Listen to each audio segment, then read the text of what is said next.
a man of unshakable loyalty. He'd emerged from his vehicle to greet a striking young woman, barely in her 20s, who seemed to glide effortlessly from the salon's doorway.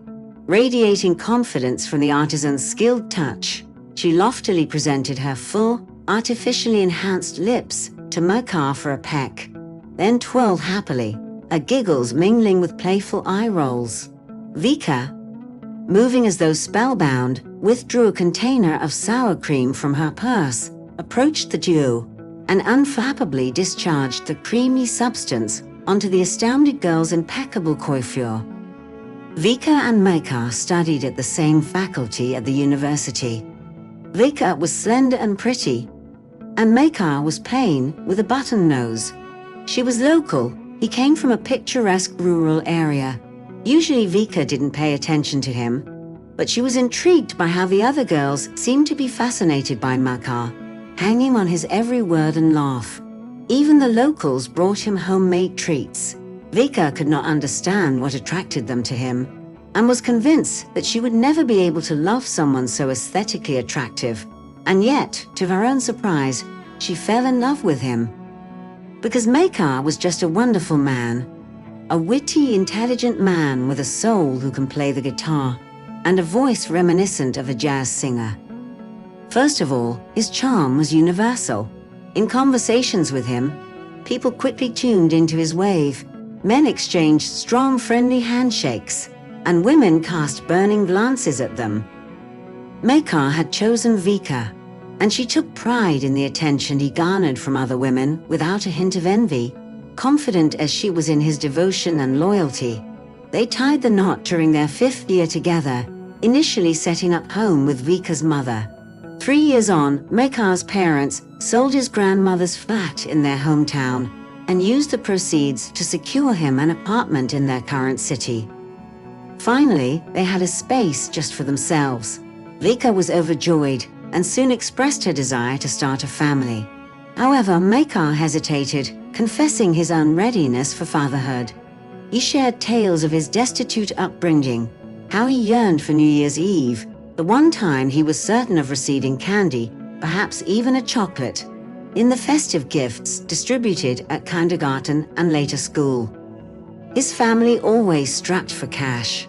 His father severely ill yet inexplicably denied disability benefits, and his mother, lacking formal education and notably scatterbrained, hopped from job to job, nursing in every city hospital, clerking in numerous shops, even collecting tickets at the cinema.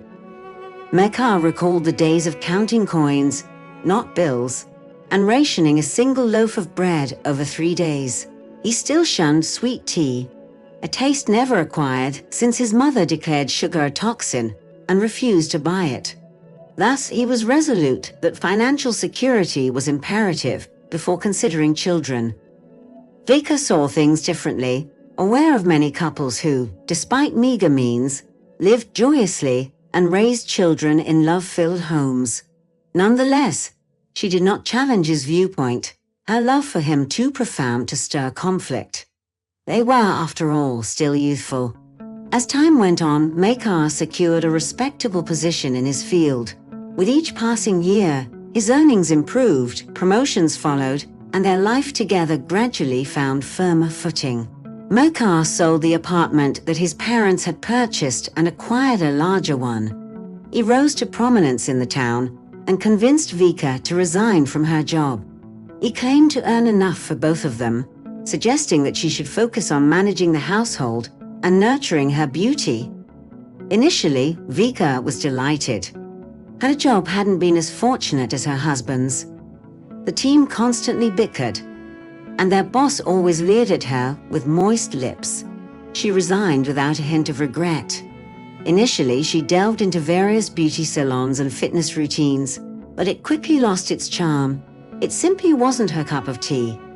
Subsequently, Vika purchased a cookbook and resolved to surprise her husband daily with delectable dishes. This truly captivated her. She became so engrossed in cooking that no other thoughts crossed her mind. Days turned into weeks, and Vika spent most of her time at home, either cleaning or cooking. she only ventured outside to fetch groceries. Sometimes she would remember their desire for a child, but Makar would dismiss the idea, deeming it too soon. Vika didn't press the matter, she waited patiently. The fateful day arrived, marking their 15th wedding anniversary. Makar departed for work unusually early, stating the significance of a crucial meeting. Vika prepared a breakfast for him and stood frozen, awaiting his congratulations and gifts. However, Makar devoured a solitary pancake and hastily left, neglecting to even kiss his wife, a recurring trend lately. Vika let out a heavy sigh, recognizing that her husband spared no energy in his work. She believed that he was willing to do anything for the sake of their child, just like her. Therefore, she bore no resentment. After finishing the remaining morsel from her husband's plate, Vika pondered. Then she approached the mirror, her expression twisted with contemplation. Approaching her 37th year, creases had already formed around her eyes. The appearance of grey strands became more apparent. Therefore, it was crucial to tidy up and discuss with Makar the urgency of having a child. The delay posed too many risks. Vika smiled, hopeful that it would happen today, considering the proximity to Women's Day. With contentment, she picked up her phone and dialed her hairstylist's number, arranging an appointment for 12 o'clock. Following that, Vika swiftly tidied her surroundings, defrosted the meat, and boiled vegetables for a salad. She realized she needed to leave the house early to purchase additional items for the evening from the store. Venturing to the supermarket, she procured candles, wine, sour cream, and cheese before making her way to the beauty salon. It was then that she noticed her husband's car parked in front of the entrance. Initially, Vika felt joy, naively assuming that Makar had recalled her anniversary and anticipated her visit, intending to kiss her. Unfortunately, her assumption was amiss. Vika, dumbfounded, watched Makar in all of the beauty with rosy cheeks. It was so unbelievable that she even rubbed her eyes. Slowly, she retrieved the sour cream from her bag and, for several seconds, the girl stood in shock, gaping, and then let out a piercing scream that attracted the attention of passers-by. Showing off her dangerously long nails, the girl rushed at Vika. However, Makar quickly intervened and managed to restrain him. He forced his mistress into the car and shouted to his wife that they would discuss everything at home before they left. Meanwhile, Vika remained at the entrance to the beauty salon, realizing that there was no point in going there. Throughout the day, Vika sat on a stool in the kitchen, observing the frozen meat thawing and forming a pink pool near the edge of the table, next to Makar's favorite wine bottle. As the first drop hit the floor, Vika flinched upon seeing her husband's scowl at the raw ingredients laid out. He cast a cold, unfamiliar gaze before silently turning away and retreating to the room. From there, he bellowed, "I am leaving you." Vika trembled and wept silently. She remained seated, motionless, while Makar cluttered around, gathering his belongings. It wasn't until the sharp sound of the front door closing echoed through the room that she gradually rose and drifted towards the window. For years, she had bid her husband farewell this way as he left for work, offering him a cheerful wave through the glass pane. Each morning, he would respond with a gentle kiss that lingered on her lips. How was she to face life now without those tender rituals? The following morning, Makar rang Vika to confess that his heart now belonged to another. It was as straightforward and unadorned as that. He continued, expressing his acknowledgement of her unwavering loyalty and love throughout their marriage, and his subsequent betrayal by forsaking her for another Zalia. Consequently, he assured her that post-divorce, she would retain their apartment and its contents, and he would provide financial support so she could maintain her lifestyle without the need to seek employment, urging her to find happiness amidst the ruins of their marriage. Vika absorbed his words but remained silent. "Live and be happy," she pondered, incredulous. Without allowing him to finish, she hung up and succumbed to her tears once more. Desperate for company, she dialed Natasha, her lifelong confidant, imploring her to come by. Despite the late hour, Natasha sensed the urgency and dashed to her friend's side. As they shared a bottle of wine, Natasha regarded Vika with a blend of sympathy and concern. Young, you say? Well, that seals his fate. She spotted his wallet and is setting her trap. No doubt she'll tie the knot soon enough, then ditch him a decade down the line, or even earlier. Nothing's set in stone, though. Natasha, Vika broke down. All these years, I've harbored dreams of motherhood. Imagining a little one, his child, as a beacon of hope if I were ever left alone. But he refused me even that solace. Perhaps that's why his love dwindled. Without a child, what tethered him to me? The stark reality weighed heavily on Vika. Her dreams dissolved just as her marriage had, leaving her to grasp at the fragments of a life she once envisioned.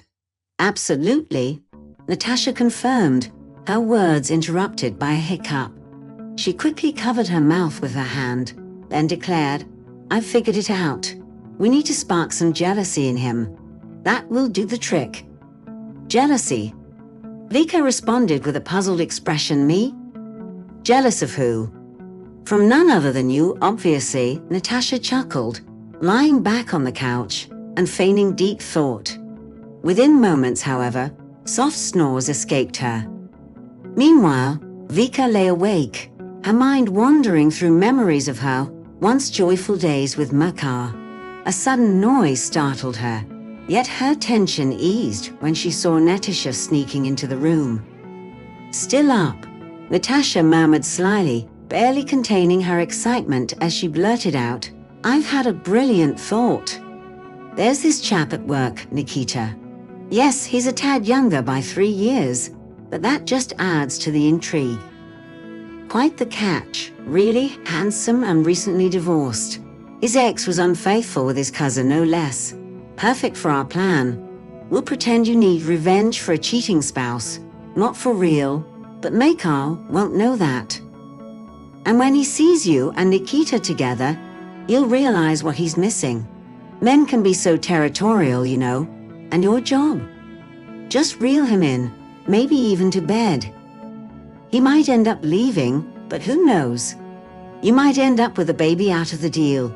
Worth a shot, right?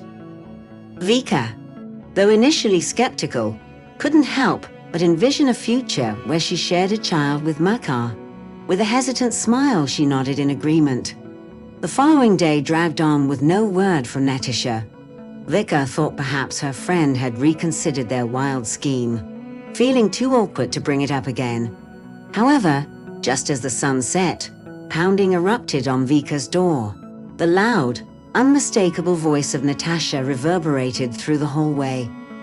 Keep it down, Vika muttered, motioning for quiet. Behind Natasha stood an impressively tall, strikingly attractive man. He gazed at Vika so intently that she, remembering her plain appearance of late, flushed with embarrassment. Hey there, Vika. I'm Nikita, but you can call me Nick, Natasha announced with an air of importance, and then she giggled. Why, you guys look fantastic. So I've already filled Nikita in on what needs to be done. You guys make the arrangements, and I've got to run, she said, winking at her friend before swiftly exiting the apartment. Vika was taken aback. It had been a while since she'd spoken to unfamiliar men. Recalling all those melodramatic scenes, she tentatively proposed, how about some coffee? Then she reconsidered and added, I also have some delicious cutlets and cheesecakes. I'm used to cooking, so it's a good way to pass the time. That's awesome. I haven't had homemade cutlets since my mom visited. Svetka couldn't cook to save her life. Or maybe she was just plain lazy. Nikita exclaimed cheerfully as they made their way to the kitchen. Vika observed with delight as Nikita devoured her food with gusto. Sure, Makar also enjoyed Vika's cooking, but he had never praised her so enthusiastically before. Vika, You are a professional." Nikita leaned back in his chair and, spreading a satisfied smile like a satisfied cat, continued, "Now I'm ready for anything for you. By the way, if you need help with a leaky faucet or a faulty iron, I'm at your service. Don't hesitate, just let me know." Vika pondered for a moment.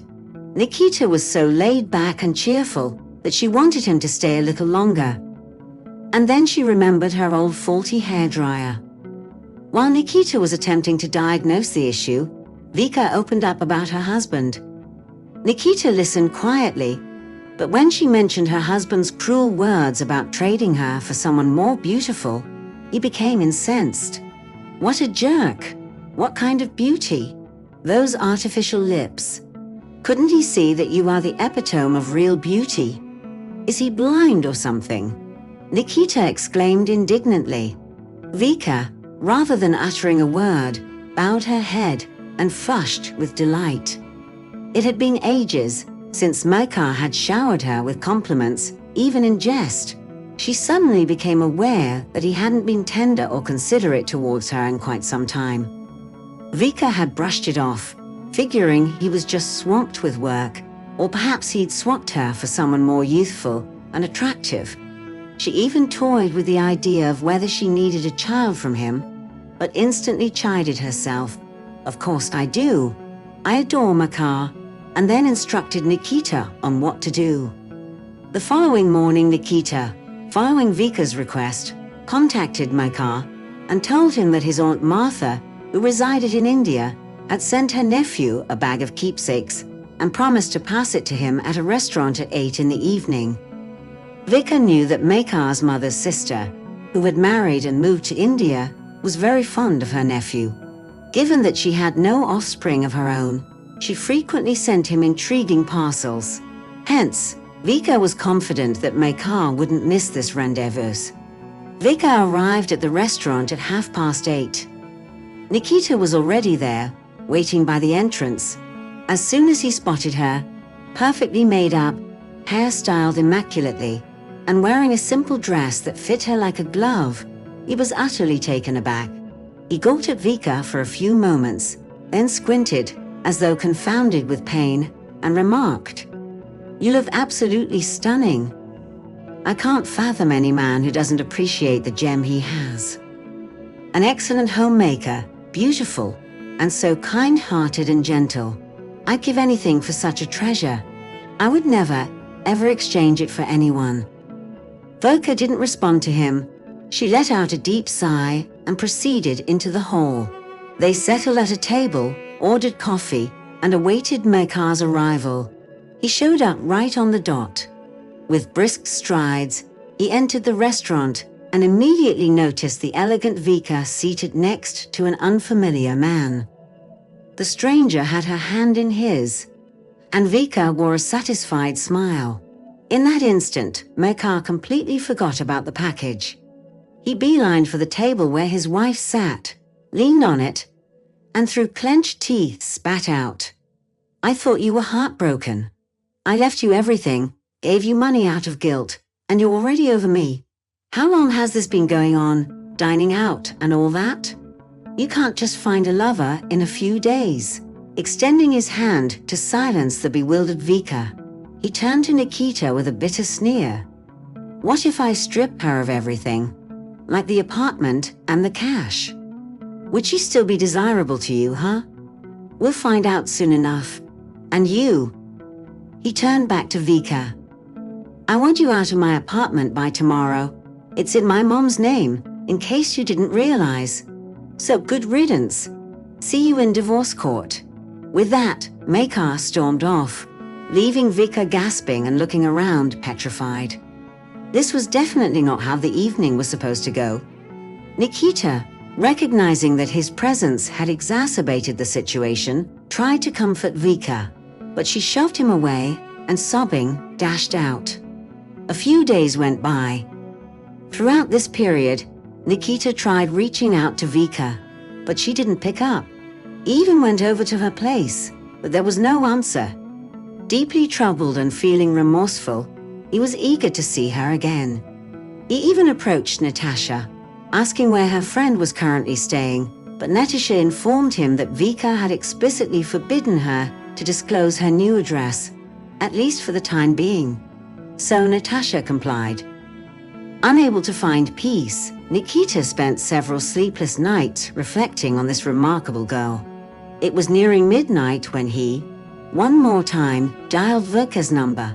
To his surprise, he heard her soft voice on the other end. "Do you really think it's your fault, Nikita?" "No, it's all on me. I couldn't hold on to my husband, and then I made the foolish choice to deceive him. Now I'm alone, jobless, and broke. It's all on me. Farewell, Nikita. You're such a great guy. I envy whoever becomes your future wife. I'm sure next time you'll find a girl who truly deserves you. But as for me, I'll never experience that again. Vika, where are you?" Nikita yelled, a shiver crawling up his spine from those words, but Vika remained silent, turning off her phone. "Give me her address." Nikita shouted into the phone when a drowsy Natasha finally picked up. "Hurry, something's happened to her. I can sense it."